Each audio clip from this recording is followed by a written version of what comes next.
Mesdames et messieurs, bienvenue et merci de regarder RTI 1. Voici les titres de cette édition.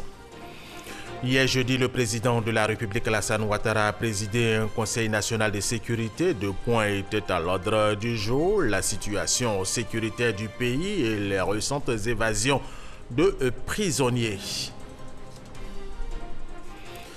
La 7e édition du Forum sur la Révolution verte en Afrique prend fin ce vendredi ici à Abidjan et nous ferons le bilan de ce forum dans ce journal.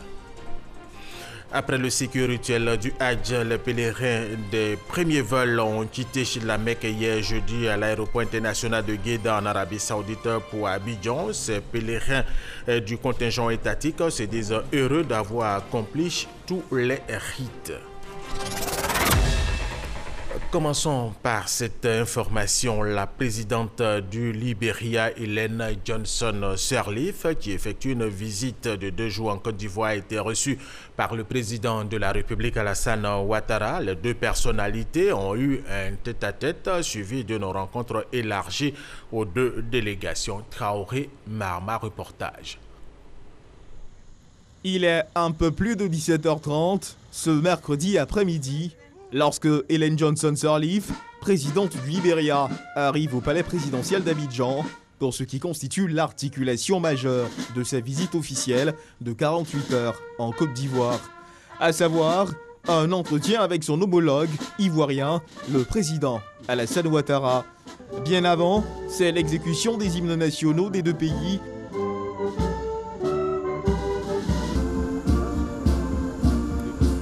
Suivi des honneurs militaires, Alassane Ouattara et Ellen Johnson Sirleaf vont ensuite s'entretenir avec leurs délégations ministérielles respectives dans l'enceinte du Petit Palais. 2 heures durant, les 2 parties ont passé au peigne fin l'état de leur coopération bilatérale et toutes les pistes visant à la renforcer.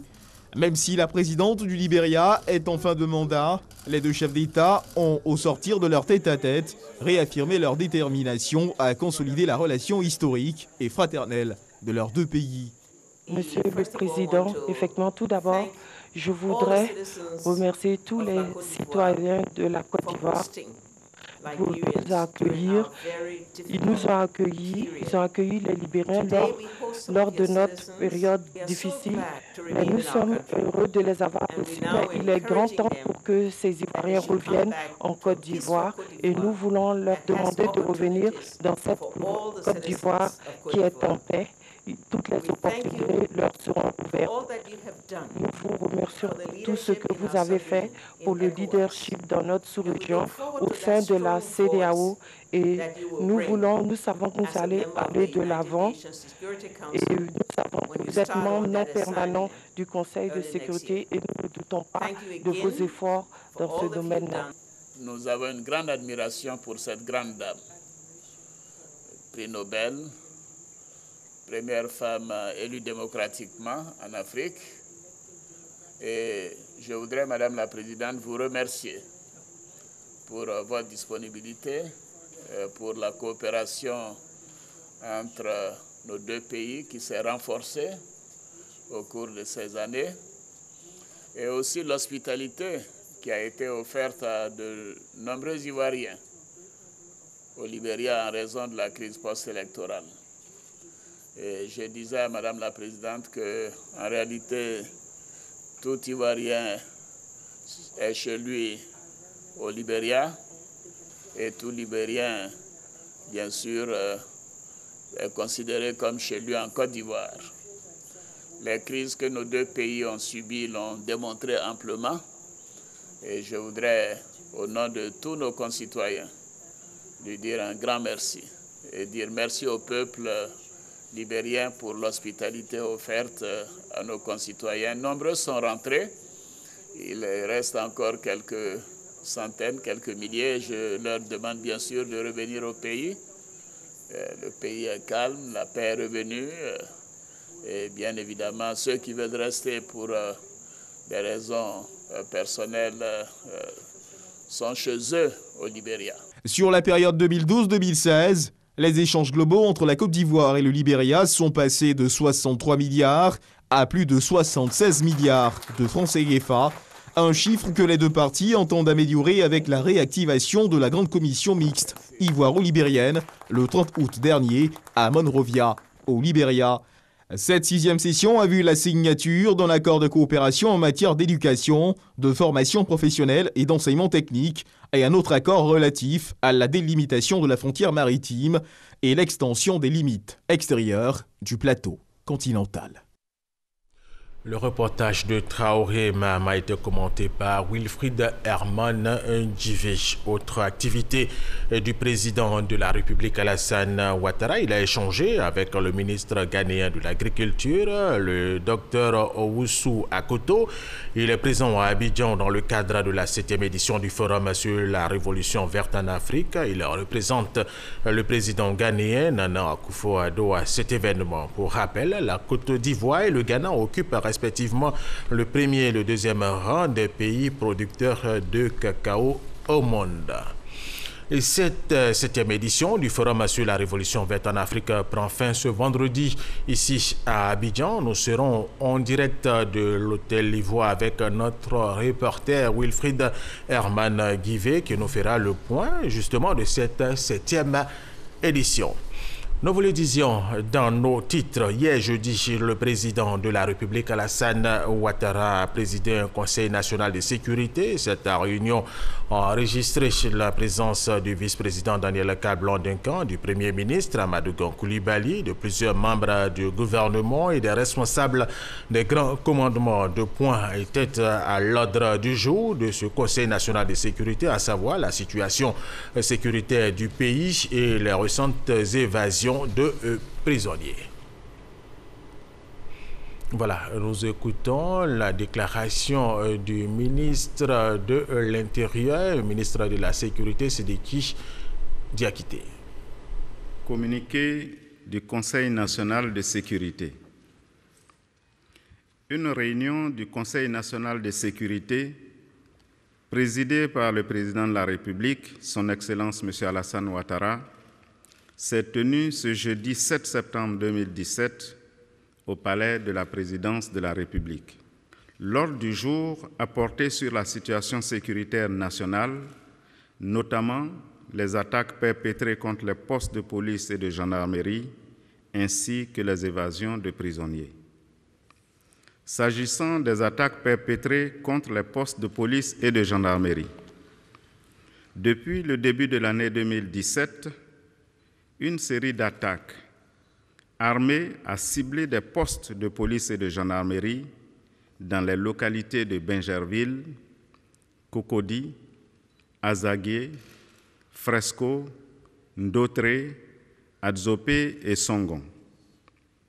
Les enquêtes en cours ont conduit à l'arrestation de 35 personnes et à l'identification de plusieurs autres.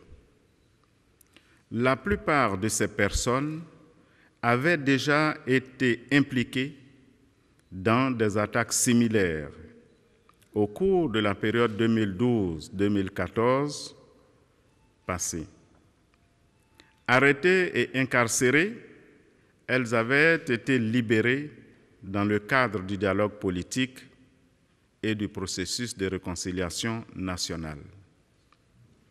Il s'agit notamment de Yobo Jean Rodolphe, militaire, Aubin Oulaï alias Bino, militaire, Zamblé Yuambizou Basile, militaire, Seridoa Alain Di Mokamo, militaire, Boussou Wassa Toussaint, militaire, Pekula Mathias, militaire, Dakwa Jean Olivier, milicien, Ado Steven Djezan, milicien, Djitien Rodrigue, milicien, Djipro Nikwi Hervé alias Le Renard, milicien, Eba Eliaou Israël, milicien, Kwasi Konan Yves alias Gaou, milicien, T. Marc alias Marco, milicien.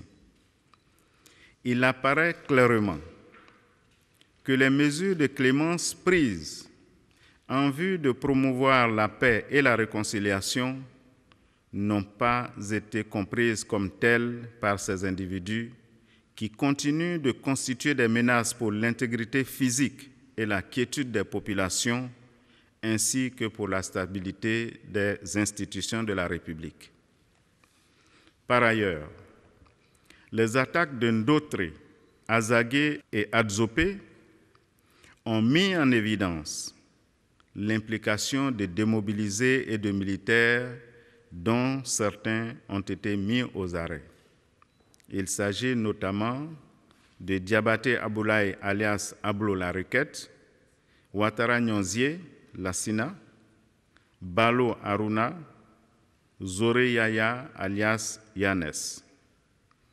Les informations recueillies au cours des enquêtes et des auditions montrent clairement que ces attaques s'inscrivent dans un projet de déstabilisation impliquant notamment des responsables politiques, aussi bien à l'intérieur qu'à l'extérieur du pays, plus particulièrement au Ghana. Ces personnes instrumentalisent et arment certains démobilisés et militaires déloyaux. Parmi les instigateurs de ce projet de déstabilisation figurent Damana Picasse, en exil au Ghana, Stéphane Kipré, en exil, Lobognon Henri, recherché, lieutenant payé Emmanuel, recherché. Les forces de défense et de sécurité ont reçu des instructions du Conseil national de sécurité pour agir avec la plus grande fermeté dans la traque des auteurs et des instigateurs de ces attaques afin de les traduire devant la justice. Le gouvernement tient à rassurer les populations que des dispositions sont prises pour apporter une réponse vigoureuse à ces actes criminels et garantir leur quiétude. S'agissant des évasions de prisonniers, depuis le 6 août 2017, des évasions de prisonniers sont survenues dans les maisons d'arrêt et de correction de Gagnoa, Aboasso et Kachola, ainsi qu'au palais de justice d'Abidjan-Plateau. Les recherches en cours ont permis l'arrestation d'un certain nombre de prisonniers évadés. S'agissant particulièrement de la récente évasion survenue à la maison d'arrêt et de correction de Kachola, les recherches entreprises par les forces de police et de gendarmerie ont permis l'arrestation de 44 détenus sur les 98 évadés. Des sanctions ont été prises à l'encontre des surveillants et des régisseurs de ces établissements pénitentiaires. Le Conseil national de sécurité a pris des mesures visant à renforcer la sécurité autour des prisons. Fait à Abidjan le jeudi 7 septembre 2017 pour le Conseil national de sécurité, le ministre de l'Intérieur et de la Sécurité.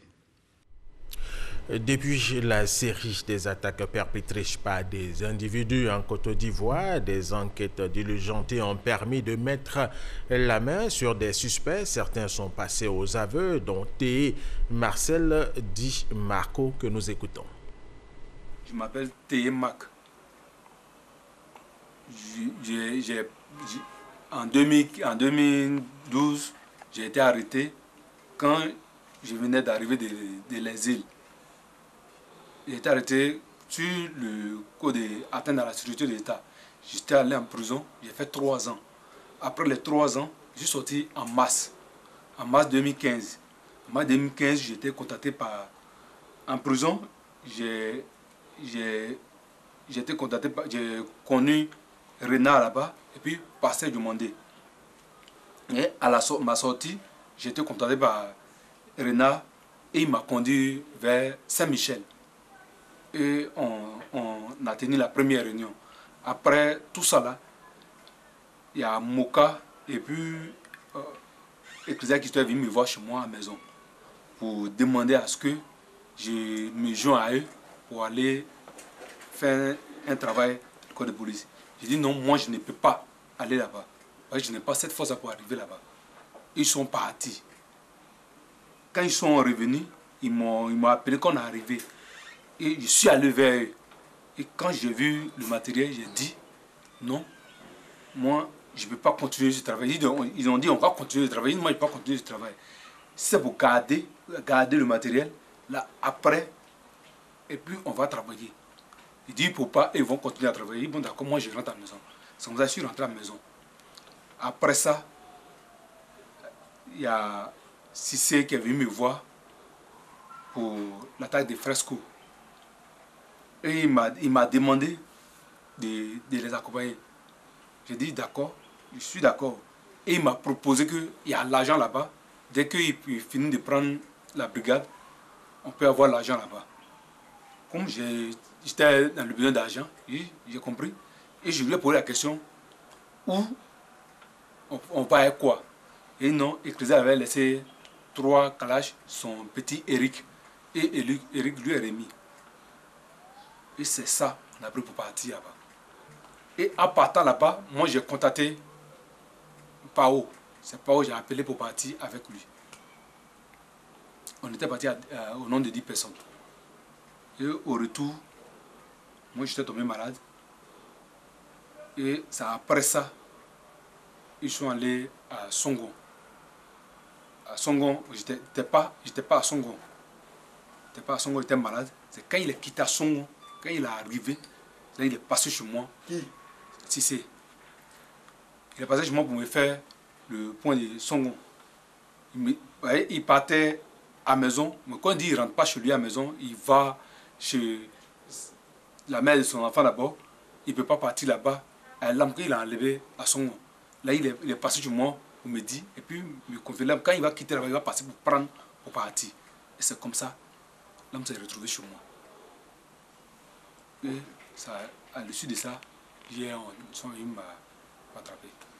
Les projets, ce qu'ils m'ont dit, les projets disent, on va ramasser les armes, ils vont garder après, et puis ils vont faire l'attaque générale. Derrière tout ça, ce que Renard est saint m'a cru attendre. Ils ont dit non, les chefs là, c'est un passeur, il est au Ghana. Il s'appelle comment? Bon, c'est son nom qu'ils ont donné, parce que moi je ne vais pas là-bas. Toi, tu as gardé combien d'armes sur toi? Non, je n'ai même pas gardé. C'est le premier arme qu'il a envoyé chez moi pour réserver là. Ça, sinon, oui, même des trucs, je ne vois pas. Moi, c'est quand ils finissent des trucs qu'ils m'appellent. Sinon, je ne suis pas... Les 10 qui sont allés à Fresco, c'est qui? Les 10, c'est 4 personnes que je connais parmi les 10. Il y a Cissé, il y a Pao, il y a Simplice et puis il y a Koulibaly. Voilà, le ministre de la Sécurité l'a dit tout à l'heure, d'autres individus ont également été appréhendés. Ce sont Dakba Jean-Olivier, Yobo Jean-Rodolphe, Dipré Hervé dit Renard, Aubin Oulaï dit Bino. La 7e édition du Forum sur la Révolution verte en Afrique prend fin ce vendredi ici à Abidjan. Retrouvons maintenant à l'hôtel Ivoire notre reporter Wilfried Herman Djivé pour faire le point de cette 7e édition du Forum sur la Révolution verte. Bonjour Wilfried Herman Djivé, nous sommes au 5e et dernier jour de ce forum et plusieurs panels ont meublé cette journée, n'est-ce pas Wilfried Herman Djivé?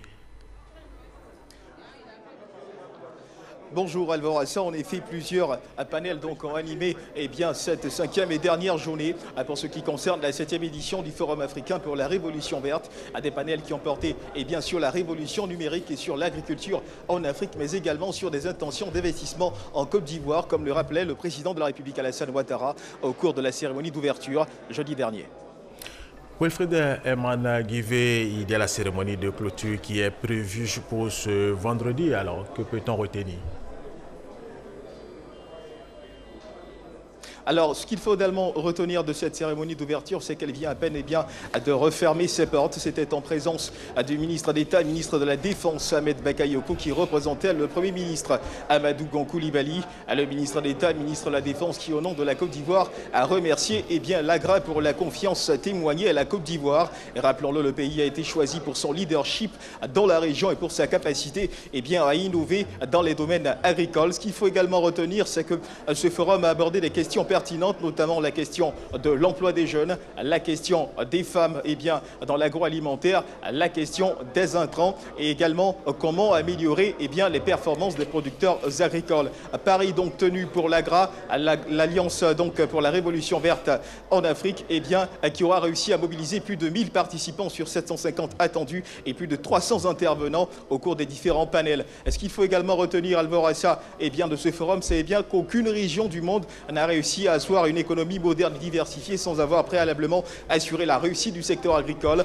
C'est un forum qui a donc permis aux différents participants d'échanger sur des questions pertinentes en rapport avec l'avenir de l'agriculture en Afrique, mais qui aura également réussi à rassembler plusieurs acteurs et plusieurs, opinions devant permettre d'accorder leur violon sur les différentes perspectives en termes d'amélioration des productivités agricoles en Afrique. Ce qu'il faut également retenir, juste pour terminer, Alvorassa, c'est que c'est un forum qui aura également permis aux différents partenaires de réaffirmer leur soutien et leur volonté quant aux différents programmes assis, sinon arrêtés, en vue de permettre également à la Côte d'Ivoire de pouvoir se projeter dans l'avenir concernant les questions agricoles. Le Sahara, le salon africain, devrait également se tenir dans le mois de novembre, un salon qui permettra aux différents partenaires de s'inscrire dans la projection, de rassurer sur les différentes, sur les différentes perspectives arrêtées pour permettre à l'agriculture africaine de se projeter. Merci de nous avoir suivis. Voilà ce qu'on pouvait retenir de la 7e édition du Forum africain pour la Révolution verte en Afrique. À vous l'antenne. Alvorassa. Merci à vous, Wilfried Herman Djivé, pour toutes ces informations. Dans le reste de l'actualité, aujourd'hui, vendredi 8 septembre, est célébrée la journée internationale de l'alphabétisation. Cette journée a sa 51e édition. La déclaration du gouvernement avec Adrienne Grascando. La lutte contre l'analphabétisme en Côte d'Ivoire est une réalité. Le gouvernement travaille à réduire le taux de 43,8% à 35% d'ici à 2020. C'est ce qui ressort de la déclaration du ministre de l'Éducation nationale à l'occasion de la Journée internationale de l'alphabétisation. Ainsi, à l'instar des autres pays du monde, la Côte d'Ivoire s'est engagée dans l'alphabétisation et l'éducation tout au long de la vie. En la matière, notre objectif prioritaire est de permettre à plus de 50% de nos populations de disposer de moyens modernes comme les technologies de l'information et de la communication.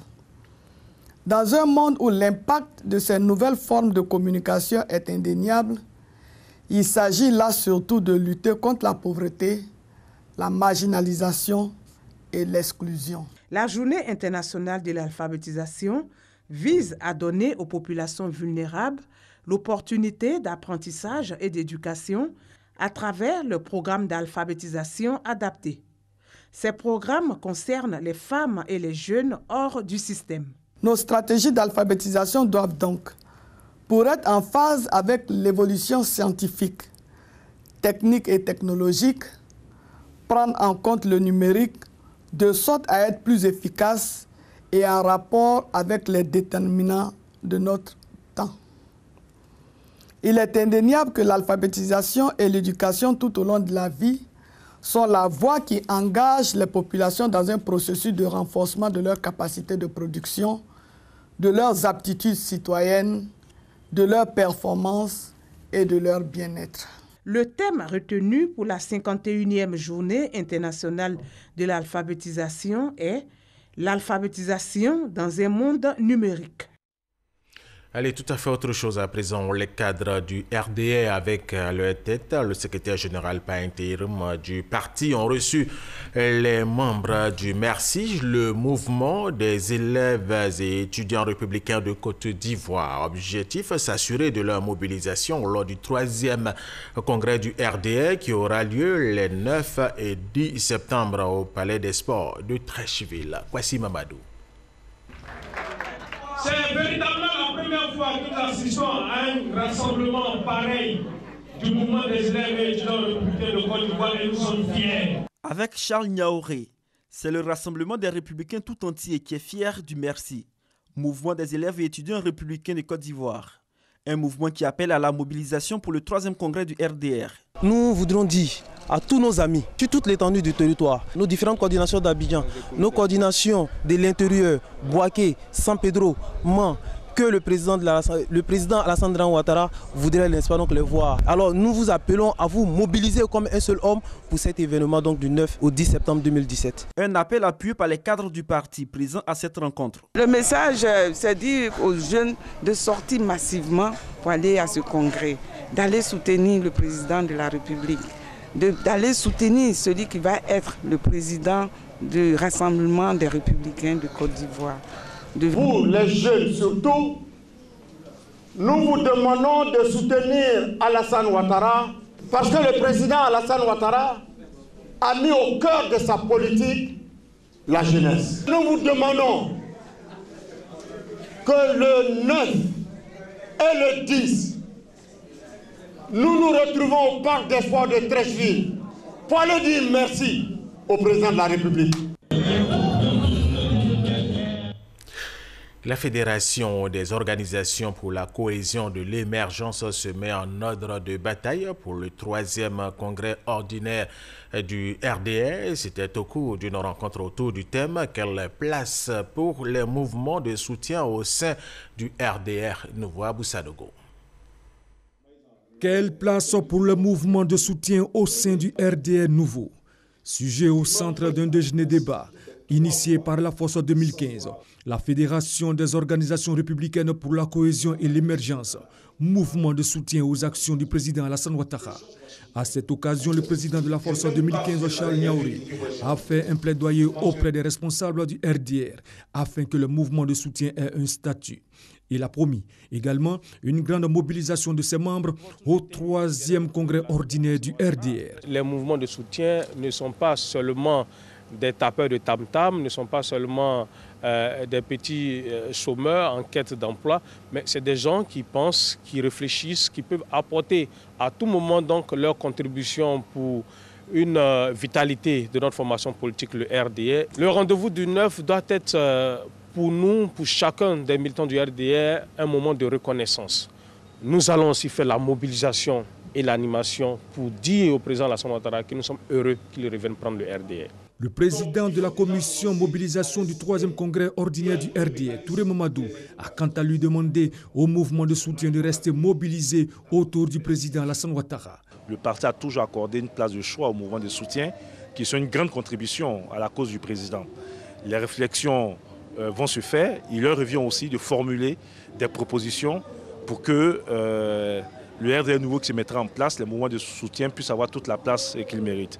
L'initiative de la Force 2015, encouragée par des cadres du RDR. Nous apprécions bien l'énergie de ce mouvement.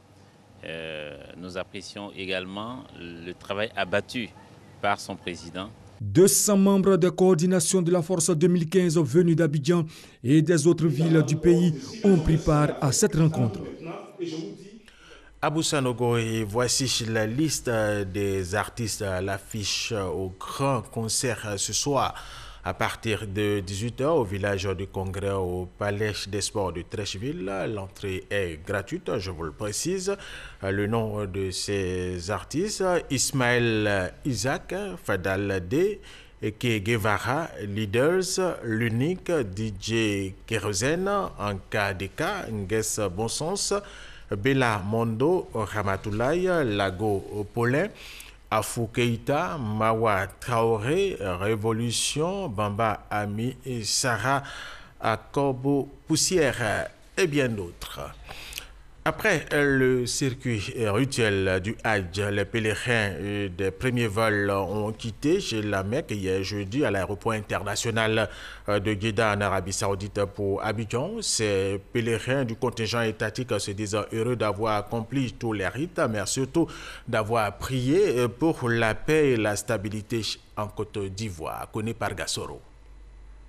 Dans ces bus stationnés devant l'hôtel où logent les pèlerins ivoiriens, chefs de groupe, encadreurs et pèlerins du contingent étatique. Après plus d'un mois passé en terre sainte d'Arabie Saoudite dans le cadre du pèlerinage à la Mecque, ces pèlerins se disent fiers de retourner au pays. Ils se réjouissent d'avoir accompli avec succès les différents rites du Hajj, mais surtout d'avoir prié pour la paix, la stabilité et le développement de la Côte d'Ivoire. Nous sommes venus, nous avons prié pour le pays et pour la paix et puis l'entente, la stabilité du pays.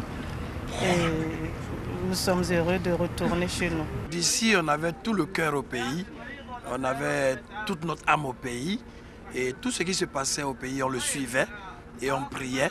On priait parce que sans la paix, la nation n'avancerait pas. Des pèlerins encouragés et félicités par leurs encadreurs, heureux eux aussi d'avoir réussi la mission à eux confiée. Cette année, par rapport aux autres années, on voit qu'il y a beaucoup d'améliorations et il y a beaucoup de satisfaction du côté des pèlerins. Chefs de groupe, encadreurs et pèlerins ont également reçu le soutien des responsables du commissariat du Hajj et du consul général de Côte d'Ivoire à Jeddah. Globalement, les choses sont bien passées. Peut-être un pèlerin, tous les autres ont pu effectuer le pèlerinage à Mecque. Nous sommes heureux aujourd'hui donc d'accompagner nos pèlerins et de dire à la nation ivoirienne que la mission a été accomplie et bien accomplie. Ces pèlerins ivoiriens et leurs encadreurs décolleront de l'aéroport de Jeddah en Arabie Saoudite à 2 h du matin.